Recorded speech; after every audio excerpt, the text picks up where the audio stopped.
as continuing your chapter 2, we will discuss the last topic of this chapter. Okay, the limitations of psychological inquiry. We have discussed till now many methods of inquiry and their advantages. Okay, so today we will discuss the disadvantages or limitations of psychological inquiry. Okay, the first is lack of true zero point. In physical sciences, measurements to start from zero. For example, if you want to measure the length of the table, you can measure it is starting from zero and can say that it is 3 centimeter long. Psychological measurements do not have a true zero point. देखिए, जब के physical sciences के जो measurements होते हैं वहाँ पर हम क्या कर सकते हैं, वहाँ पे हम ज़ीरो पॉइंट से स्टार्ट कर सकते हैं. जैसे इन्होंने एग्जांपल दिया है कि अगर हम एक टेबल की लेंथ को मेज़र करना चाहते हैं तो हम ज़ीरो से स्टार्ट करेंगे और फिर कह सकते हैं कि ये 3 सेंटीमीटर लॉन्ग है, ये 3 मीटर लॉन्ग है. ओके, आपका लेकिन जो साइकोलॉजिकल मेज़रमेंट है वहाँ पर ये चीज़ पॉसिबल नहीं है. क्यों? क्योंकि वहाँ पर कोई भी ज़ीरो पॉइंट नहीं होता है. ठीक है, लाइक अगर आप किसी पर्सन का इंटेलिजेंस लेवल मेज़र करना चाहते हैं तो आप ज़ीरो से कैसे स्टार्ट कर सकते हैं. आप ये तो नहीं कह सकते कि वहाँ हम ज़ीरो से लेके चलते हैं फिर मेज़र करते हैं कि उसकी इंटेलिजेंस लेवल कहाँ तक है, क्योंकि किसी भी पर्सन के अंदर ऐसा पॉसिबल ही नहीं है कि इंटेलिजेंस हो ही नहीं, ज़ीरो नहीं हो सकती. ये हो सकता है कि 20 तक हो, 25 तक हो, 10 तक हो, ठीक है, लेकिन वो ज़ीरो नहीं हो सकती. ठीक है, इसी तरह से अगर हम किसी का कोई एप्टीट्यूड टेस्ट ले रहे हैं तो हम ये नहीं कह सकते कि हम ज़ीरो से स्टार्ट कर दें कि उस पर्सन में ज़ीरो एप्टीट्यूड है किसी भी चीज़ को लेकर. ज़ीरो कुछ है ही नहीं. हमारे जो साइकोलॉजिकल टेस्टिंग है वहाँ पर ज़ीरो कुछ है ही नहीं. तो यहाँ पर क्या है आपका lack of true zero point. ठीक है, अब इसी चीज़ को हम आगे कैरी करके अपने साइकोलॉजिकल टेस्टिंग करते हैं. भाई हमारे पास साइकोलॉजिकल जो हम टेस्टिंग कर रहे हैं वहाँ पर हमारे पास ट्रू ज़ीरो पॉइंट नहीं है, फिर भी हम अपनी टेस्टिंग करते हैं. Okay, what psychologist do is that they arbitrarily decide a point as zero point and proceed further. हम क्या करते हैं, अपने मनमाने ढंग से कोई एक पॉइंट सिलेक्ट कर लेते हैं और उसको क्या मान लेते हैं कि ज़ीरो पॉइंट है ये, और फिर क्या करते हैं जो हमारा फर्दर प्रोसीजर है साइकोलॉजिकल टेस्टिंग का उसको फॉलो कर लेते हैं. अब क्या होता है, as a result whatever scores we get in psychological studies are not absolute in nature, rather they have relative value. अब इससे क्या होता है कि हमने अपने मनमाने ढंग से एक ज़ीरो पॉइंट डिसाइड कर लिया कि हाँ ये ज़ीरो पॉइंट है, तो क्या होता है कि जो scores whatever the scores we get in psychological studies, तो वो कैसे होते हैं, वो पूरी तरह से सही नहीं माने जा सकते हैं. ठीक है, क्योंकि वहाँ पर क्या है, ट्रू ज़ीरो पॉइंट नहीं था हमारे पास. जैसे आपका जो फिजियोलॉजिकल साइंसेस थी, आपकी फिजिक्स है, केमिस्ट्री है, कुछ भी है, वहाँ पर क्या है एक ट्रू ज़ीरो पॉइंट होता है. लेकिन आपका जो साइकोलॉजी है उसकी टेस्टिंग में आपको ट्रू ज़ीरो पॉइंट नहीं मिलेगा. वहाँ पर हम अपने मनमाने ढंग से कुछ भी एक ज़ीरो पॉइंट डिसाइड कर लेते हैं, उसी के बेस पर हम क्या कर लेते हैं, साइकोलॉजिकल टेस्टिंग कर लेते हैं. इसीलिए जो इसके स्कोर्स होते हैं वो इतने ज़्यादा वैलिड नहीं होते. Okay, the second is relative nature of psychological tools. Psychological tests are developed keeping in view the salient features of a particular context. For example, a test developed for urban students may contain items that demand familiarity with the stimuli available in the urban setting, multi-story buildings, airplanes, and metro railways, etc. Such a test is not suitable for use with children living in tribal areas who would be more at ease with items that describe their flora and fauna. देखिए, यहाँ पर क्या है कि जो हमारा psychological test होते हैं, जो भी टूल्स हैं हम यूज़ कर रहे हैं साइकोलॉजी के टेस्टिंग के लिए, तो वो क्या होते हैं, किसी एक तरह की चीज़ के लिए, किसी पर्टिकुलर जगह के लिए, किसी पर्टिकुलर कंटेक्स्ट के लिए वो बनाए जाते हैं. ठीक है, अब जब हम किसी पर्टिकुलर कंटेक्स्ट को लेकर टेस्ट बनाते हैं तो वो क्या करते हैं, जो उसकी सेलिएंट फीचर्स होते हैं उस पर्टिकुलर कंटेक्स्ट की, उसको ध्यान में रखकर हमने बनाया. ठीक है, तो जब हम उसी टेस्ट को किसी दूसरे कंटेक्स्ट के उसमें हम उसको यूज़ करेंगे तो वहाँ पर क्या होगा, वो वैलिड नहीं होगा. सपोज़ कि एक टेस्ट हमने बनाया और वो किसको ध्यान में रख के बनाया, जो शहर के बच्चे हैं उनको ध्यान में रख के बनाया, ठीक है। वहाँ पर क्या होता है, जो आपका अर्बन एरियाज़ में जो बच्चे रहते हैं और आपके रूरल एरियाज़ में जो बच्चे रहते हैं, बहुत सारा डिफरेंस है उनके बीच में, रहन सहन में, आपकी लैंग्वेज का बहुत सारा चेंज है। तो वहाँ पर क्या है कि हमने जो टेस्ट जनरेट किया वो हमने अर्बन स्टूडेंट्स को, अर्बन चिल्ड्रन को ध्यान में रखकर जनरेट किया। फिर उसी टेस्ट को हम किस पे अप्लाई करने लगे, किसके ऊपर करने लगे वो टेस्ट हम करने लगे रूरल एरिया में रहने वाले बच्चों के। तो वो वैलिड नहीं होगा। अगर वो टेस्ट हो भी जाता है तो उसके जो स्कोर्स होंगे वो सही हमें इंफॉर्मेशन नहीं देंगे। वो टेस्ट क्या हो जाएगा, आपका रिलायबिलिटी की कमी हो जाएगी, उसमें आपकी वैलिडिटी कम हो जाएगी। तो क्या है इसमें कि अगर हम ये चाहते हैं कि किसी पर्टिकुलर कंटेक्स्ट में अगर हम ये चाहते हैं कि भाई वहाँ पर टेस्टिंग की जाए, तो उसी के अकॉर्डिंग जो वहाँ का इन्वायरमेंट है, वहाँ की लैंग्वेज है, या जो भी वहाँ का लाइफ स्टाइल है, उसी के बेस पर हम टेस्टिंग अगर बनाते हैं और फिर करते हैं, उसको कंडक्ट कराते हैं टेस्टिंग को, तब तो वो ठीक है। अदरवाइज़ उस टेस्टिंग का कोई यूज़ नहीं है। आप खुद ही समझिए कि एक वेस्टर्न कल्चर के लिए बनाया गया है टेस्ट, ठीक है। वेस्टर्न कल्चर में क्या माना जाता है, जो बंदा अपने लिए सोच रहा है और बहुत आगे, टेक्नोलॉजी में बहुत आगे है और लैंग्वेज स्किल है, उसके अंदर कम्युनिकेशन बहुत अच्छे से करता है, तो वहाँ पर क्या माना जाता है कि उसको इंटेलिजेंट मान लिया जाता है ऐसे बंदे को। लेकिन जो हमारी इंडियन सोसाइटी है वहाँ पर तो ये नहीं है। आप अगर किसी बंदे का इंटेलिजेंस लेवल इस चीज़ से मेज़र करने लगे, तो ऐसा हमारी सोसाइटी में नहीं है कि अगर कम्युनिकेशन स्किल है किसी बंदे के अंदर, ये टेक्नोलॉजी में बहुत आगे है, तो हम कह देंगे कि बहुत इंटेलिजेंट है। ऐसा नहीं है। हमारे यहाँ बहुत सारा एग्रीगेट है, बहुत सारी चीज़ों का मिला जुला कर तब हम उस बंदे को एनालाइज करते हैं कि वो इंटेलिजेंट है। जैसे हमारे यहाँ क्या है, अगर वो बंदा सोशल नॉर्म्स के अकॉर्डिंग वर्क कर रहा है और उसके अंदर कंपैशन है, लव है दूसरों के लिए, और एम्पैथी है, सिंपैथी है, तो ये सब चीज़ें क्या है, ये भी इंटेलिजेंस के अंदर आती हैं सारी चीज़ें। लेकिन जो वेस्टर्न कल्चर है वहाँ पर इन चीज़ों का कोई रोल नहीं है इंटेलिजेंस को डिफ़ाइन करने में। तो अब जो टेस्ट वहाँ पर बनाया, हमने जनरेट किया मेज़र करने के लिए इंटेलिजेंस को, या किसी भी पर्सनैलिटी ट्रेट को मेज़र करने के लिए, उसी टेस्टिंग को अगर हम इंडियन कल्चर के कंटेक्स्ट में यूज़ करने लगे, तो हमें जो रिज़ल्ट मिलेगा वो वैलिड नहीं होगा। तो उसके लिए हमें क्या करना होगा, अपनी जो हमारी कल्चर है उसी के अकॉर्डिंग टेस्ट को बनाना होगा, और उसमें या तो हम कुछ चेंजेस भी कर सकते हैं, उस चेंजेस को करके हम रिफॉर्म करके वो टेस्टिंग कर सकते हैं। Okay, such tests need to be properly modified and adapted, keeping in view the characteristics of the context in which they are to be used. जो टेस्ट होते हैं उनको क्या करा जा सकता है कि मॉडिफाई कर लें हम, ठीक है, एडेप्टिव उसमें मोड में ले आएँ कि जो चीज़ें हमारी कल्चर के लिए ठीक हैं हम वो एडेप्ट कर लें, ठीक है। फिर उसके बाद उस टेस्टिंग को करें। तो ये जो सारी चीज़ें हैं हमें ध्यान में रखनी चाहिए। जिस कंटेक्स्ट में हम उस टेस्ट को यूज़ करने जा रहे हैं, उसके अकॉर्डिंग हमें टेस्ट को मॉडिफाइड और एडेप्टिव वे में यूज़ करना चाहिए। Okay, the third is subjective interpretation of qualitative data.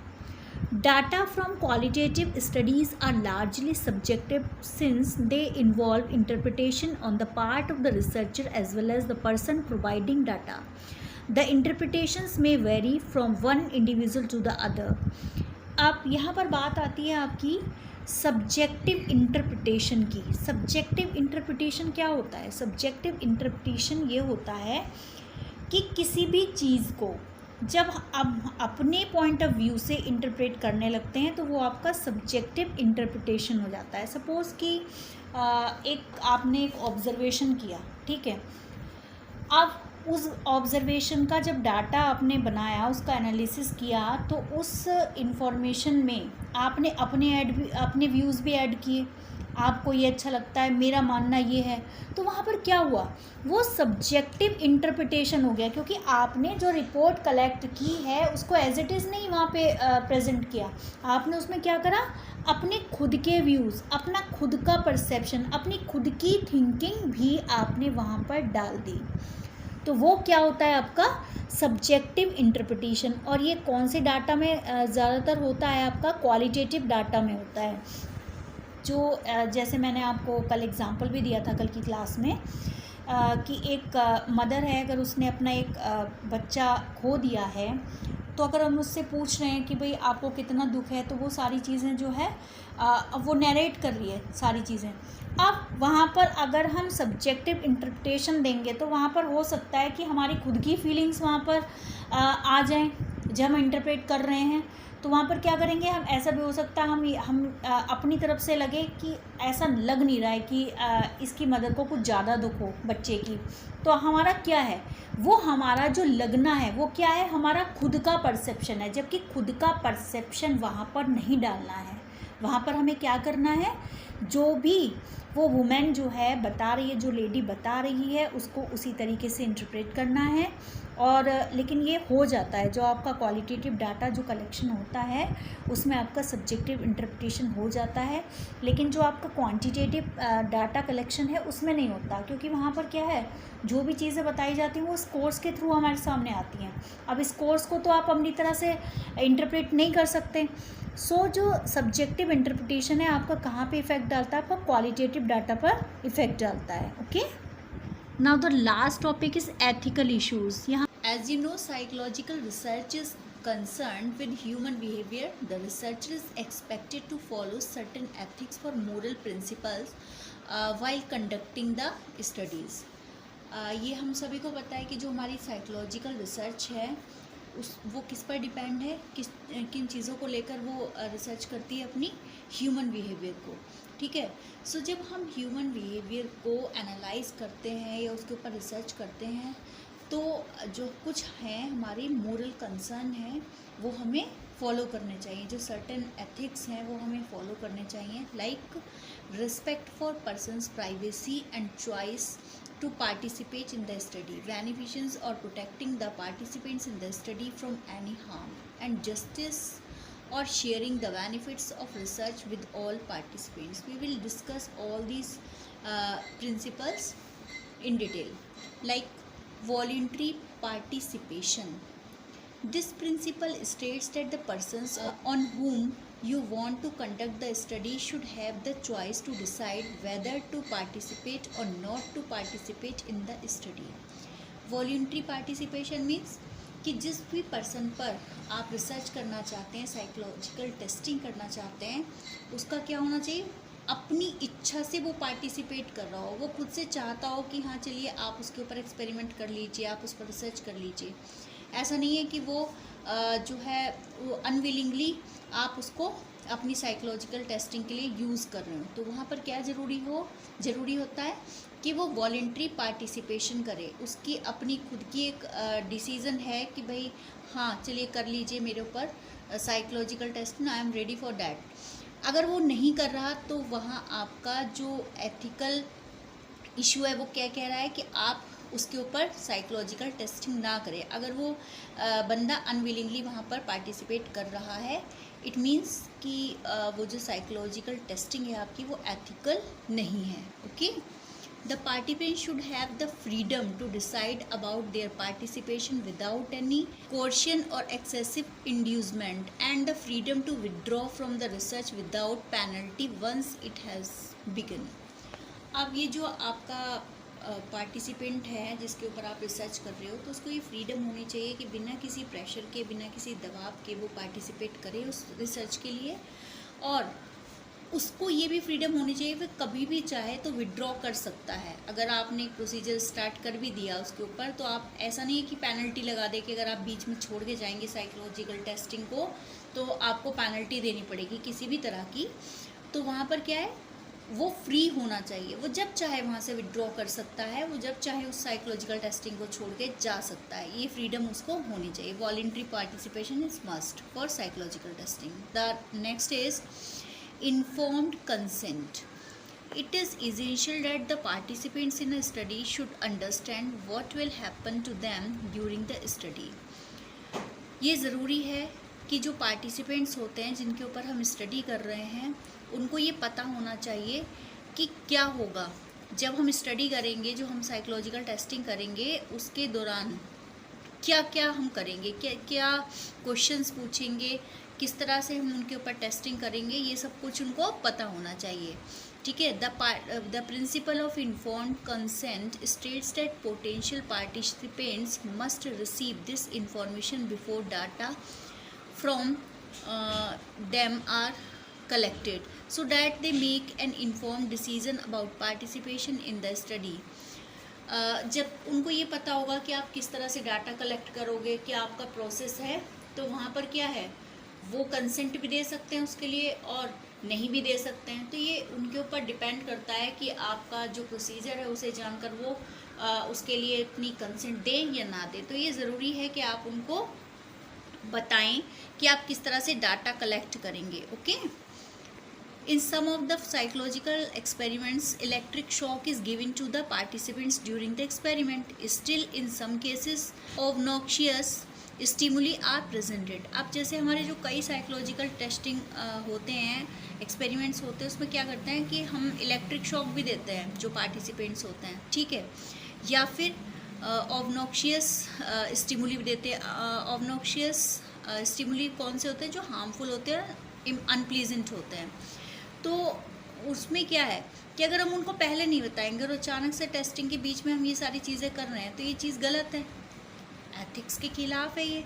तो वहाँ पर क्या है, हम उनको पहले से ही बताएंगे कि हम इलेक्ट्रिक शॉक भी देंगे आपको, और या फिर ऑब्नॉक्शियस स्टिमुली भी आपको एक्सपेरिमेंट के अंदर आपको ये सब चीज़ें झेलनी पड़ेंगी. तो वो उसके ऊपर डिपेंड करता है कि वो उसके लिए अग्री है या नहीं अग्री है. लेकिन ये हमारी जो है ड्यूटी बनती है कि हम उसको पहले से ही बताएं कि आपको इस तरह की सिचुएशन में भी एक्सपेरिमेंट के बीच में रहना पड़ेगा. Okay. They may at times be required to give some private information which is generally not shared with others. अब ये जो हमारी टेस्टिंग होती है, इसमें क्या करते हैं, जो हमारे पार्टिसिपेंट होते हैं कई बार अपनी प्राइवेट इन्फॉर्मेशन भी शेयर करते हैं. तो ये एक साइकोलॉजिस्ट की ड्यूटी बनती है कि वो उनकी जो प्राइवेट इन्फॉर्मेशन है वो कहीं और जाकर शेयर ना करें, क्योंकि वो बंदा तो आप पे ट्रस्ट कर रहा है, अपनी सारी बातें आपसे शेयर कर रहा है, और आप जाकर किसी तीसरे पर्सन तक वो सारी बातें सर्कुलेट कर रहे हैं, तो ये तो ठीक नहीं है भाई. वो तो ट्रस्ट कर कर सारी चीज़ें दे रहा है ना आपको. तो ये आपकी ड्यूटी बनती है कि जो इन्फॉर्मेशन आपको उससे मिली है उस इन्फॉर्मेशन को आप अपने तक ही रखें, बाहर शेयर ना करें. Okay. The next is debriefing. Once the study is over, the participants are provided with necessary information to complete the understanding of research. जब एक बार हमारी स्टडी कंप्लीट हो जाती है, जिस पर हम सर्च कर रहे हैं वो रिसर्च कंप्लीट हो जाती है, तो वो पार्टिसिपेंट्स को क्या ज़रूरी होता है, जो ज़रूरी इन्फॉर्मेशन है, आपका जो रिसर्च कंप्लीट हो गई है उसके बारे में आप थोड़ा सा उसको बताएंगे.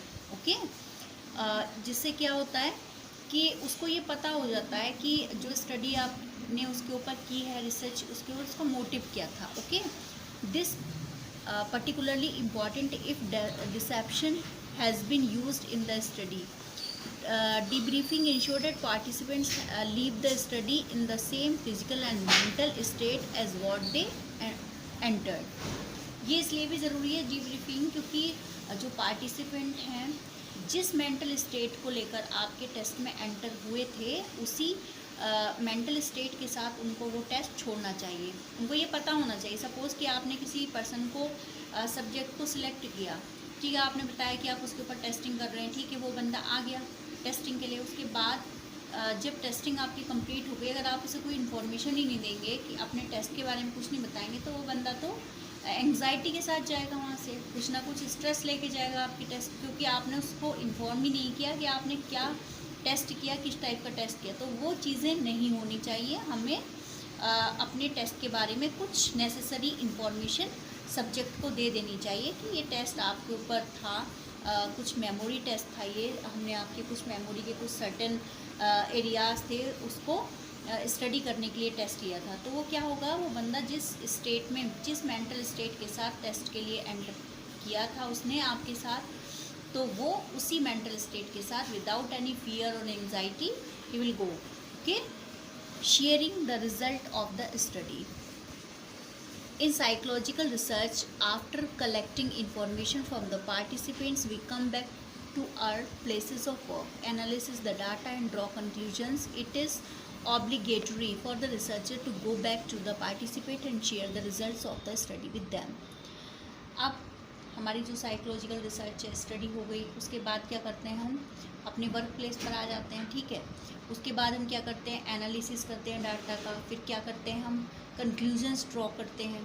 तो उसके बाद ये हमारी ड्यूटी बनती है कि हम पार्टिसिपेंट के पास जाएं और जो रिज़ल्ट निकला है आपकी रिसर्च का वो उससे शेयर करें, उसको बताएं, ठीक है।